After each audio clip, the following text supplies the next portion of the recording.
All right, Geminis, welcome to your yearly 2016 Sidereal Astrology forecast. My name is Athen, and this is for Sidereal Astrology. If you are new to this channel, be sure to check the description down below because your sign might be different.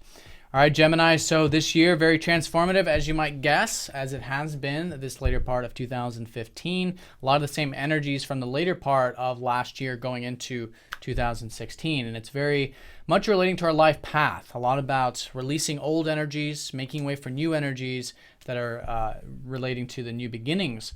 But with Saturn's sort of forming this T-square up to both the north and south nodes. And so it's about hard work. It's about discipline. It's about grounding these energies in a very serious way. So let's go ahead and have a look at your chart to get a better idea of what this looks like for you.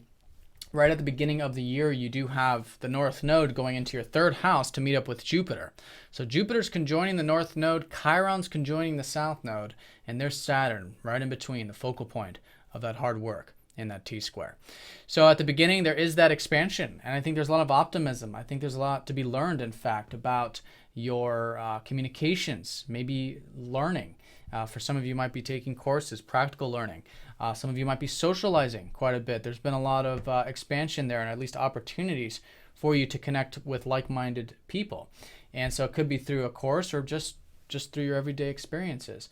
So whatever it is, if you've been thinking about writing a book, if you've been thinking about communicating, doing some speaking, whatever it is, there's a lot of shifting happening here for you, continuous expansion. But with the North Node, it's about this new direction. And the direction for the past 2 years has been to culminate your home, your family, your past and your roots. And now with this shift, it's going to be much more about the more communicative and social aspects of life. So a lot of good fortune. This, of course, depends on your personal chart, but at least optimism and wisdom to be learned in regards to that. And if you do take it seriously, if you ground it, then it can be a very good time to do such things. Now, with that in mind, there's also a lot of things still being released with your career. The South Node's been transiting here, so old, unhealthy career patterns, unhealthy things relating to your legacy, big picture things with the South Node still very much being activated. Now, there is healing that's going to start to take place in regards to your career. These are usually wounds and insecurities that we feel in regards to what our legacy is or whatever. So with this conjunction, especially at the beginning of the year and around March when we have the first set of eclipses, be open to letting go of any old energies regarding career or your legacy or your public image or something like that. Chiron is here to help you heal any old wounds in regards to that and let go of any old energies that are just no longer serving you. And in that way, you're creating that foundation to then move into that life path, North Node direction, much easier because it creates that space. So hemmed right in the middle is Saturn, who's helping you do it seriously, helping you do it grounded and mature, all of this North Node direction, because I think the focal point for you is best suited here in this third house. If you're willing to put in that hard work, when you're willing to take that long road when it comes to the social, communicative, or learning and teaching, sharing aspects of life, then it can be a very solid, very constructive year to build those foundations. So that's how the year kind of unfolds. What I want to show you is the transit graph, which shows the energies, how they're carrying over from last year. We've had Jupiter squaring up to Saturn. So since August, if you've been feeling this, optimism to grow and to expand, but putting in that hard work at the same time, that's going to continue. That's that T-square energy. Now, also, we've had Jupiter trining up to Pluto. Pluto is actually a very supportive planet this year. So if you're open to change, this is a fantastic year for that, and there could be a lot of opportunities generally for you, again, relating to that third house. There's that healing energy with Jupiter opposing up to Chiron. And here's a very important transit that really started to go in effect this later part of 2015. Saturn squaring up to Neptune. This has been perhaps that uncertainty, about what we're building. And for you, it's that hard work that maybe you've been putting in with your health or your self-improvement or your work, your daily work environment, maybe even your crafts, developing that routine, really working hard there. It's a great way for you to continuously work hard, put in that hard work and discipline, but maybe there's been confusion about it, uncertainty and doubt, maybe about your life path as well with Neptune in that ninth. So the key is, like I've been saying, is to have faith and trust that everything is unfolding in divine timing, but don't shy away from putting in that not overly burdensome, but a healthy dose of seriousness and discipline when it comes to developing your self-improvement and your crafts, maybe at work. okay? So that's going to be a big transit, very important. And then in January, we do have that Jupiter conjoining up to the North Node that I talked about. And then there's this eclipses. Now, this is going to be very important here in March. We've got a solar eclipse here March 8th. And usually eclipses are important, but they're involving these very transformative planets.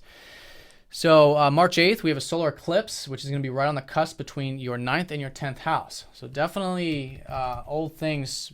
It's almost like you get a new chapter here between March and September, which is this, eclipse season of the year, where you can release and let go of all those old energies relating to your career and heal and do that. So between March and September, be willing to do that. Have that meditative approach, do that inner work, spiritual transformation, and that inner guidance can really illuminate and help you understand what those attachments might be that might need to be released so you can have more health in your life, especially in regards to communication, social, that kind of aspect of things, and with your work as well, your daily work with Saturn.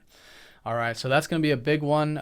Lunar eclipse is going to be March 23rd, so there's a culmination here in Virgo. So a lot of you have had, like I said, a lot of life path stuff over the past 2 years regarding your home, your family, your roots, and more culmination here around that time with that, especially if you've started anything new since the later part of 2015.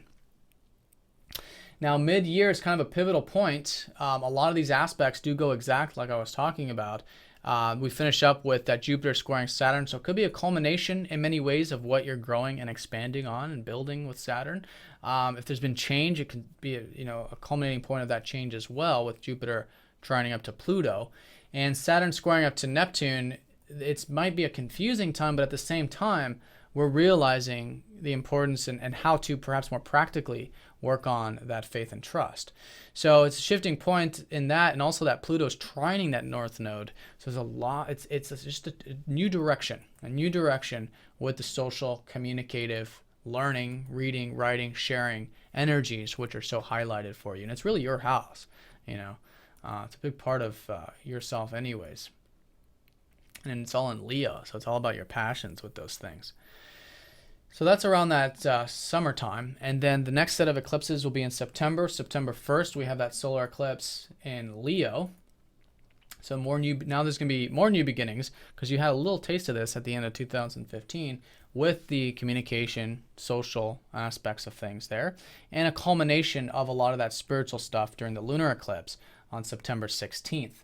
So if you've been doing that spiritual transformation and healing or whatever it's been in regards to your career, your public image, and allowing those old energies to go, this could be a culmination of that. All right, it could be very healing.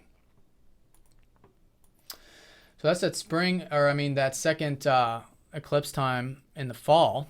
And then one thing I wanted to say too is Neptune. It's going to be very close to that south node around this second half of the year, and around those eclipses in September. Very important.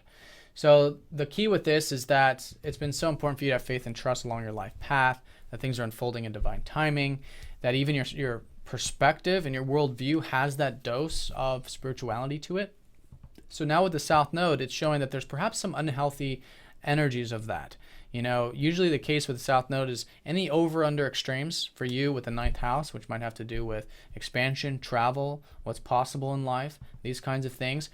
Finding that there is an even keel to this, there's a balance, and it's that faith and trust, but not the illusions or the over-under extremes of it. So the more willing, again, you are to let go of any old philosophies, any old perspectives and things that are to the extreme of Neptune, which could be illusions or delusions, or wanting to escape in them or whatever it might be, then the more open you are to that, the more it just flows out and it just naturally takes place. And that's going to be very significant. Again, it's all pulling you into the more practical 3rd house area, which is about the social, the communicative, the learning, sharing information, communicating information area of the chart.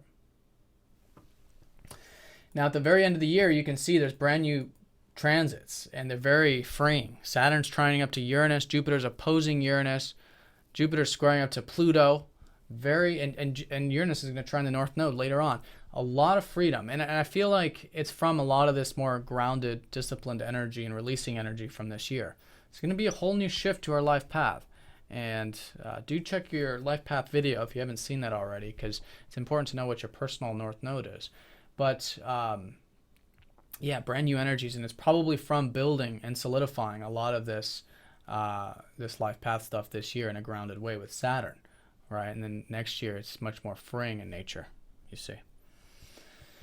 All right, Gemini. So if you guys have any questions, feel free to let me know, as always. And I want to thank you all very much for all of your support. I hope you guys have a great 2016, and I'll see you guys all next time for the monthlies and weeklies. All right, take care. See you next time.